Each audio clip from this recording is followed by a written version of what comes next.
तुम्हें पता ही नहीं कि रब दुनिया में सबसे ज्यादा नाराज ही उससे है जो उसके रसूल का बेअदब है।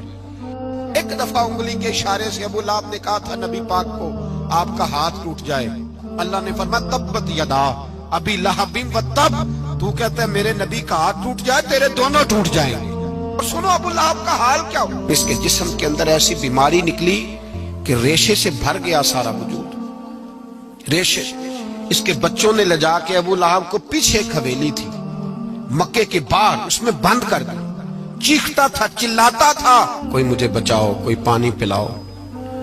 दरवाजा तोड़ के बाहर निकला तो चौक में मर गया अबू लहब। इतनी बदबू आती थी कि कोई करीब नहीं जाता था।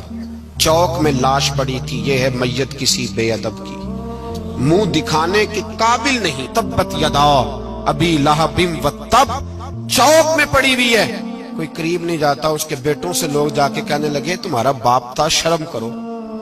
एक मुलाजिम को पैसे दिए उसके बेटे ने, कहा गड़ा खोदो और मेरे बाप को रस्सी के साथ पकड़ के उसमें फेंक दो।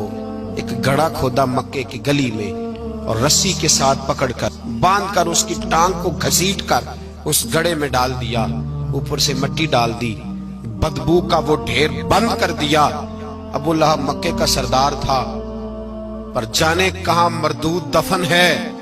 लेकिन मियानी साहब के कब्रिस्तान में जाओ, मियानी साहब के कब्रिस्तान में वो इल्मुद्दीन जिसे अपना नाम भी नहीं लिखना आता था, हजारों लोग रोजाना उसकी कब्र पे खड़े होते हैं और रसूलुल्लाह की नाते सुनाते हैं। जाके देखो तो सही मंजर कितना बदल गया। और जब गाजी इल्मुद्दीन शहीद का जनाजा उठा तो अमीर मिल्लत पीर जमात अली शाह साहब की चीख निकल गई और डॉक्टर इकबाल रोने लगे और कायदे आजम तड़पने लगे। मिन्नतें करते थे मोहम्मद अली जिन्ना के यारो थोड़े पीछे तो हटो, मेरा भी दिल करता है मैं भी जरा इसे कंधा दे लूं, जरा पीछे तो हटो। मोहम्मद अली जिन्ना जैसे लोग तड़पते थे। और जब कब्र में उतरने की बारी आई तो डॉक्टर इकबाल ने हाथ बांधे, कहने लगा ओ दोस्तों इकबाल पे थोड़ा रहम खाओ, इसे मेरे हाथों पे रखो, कब्र में मैं उतार देता। और इकबाल कहने लगे देखो मैं शेर लिखता रहा और ये लोहारा दा मुंडा नंबर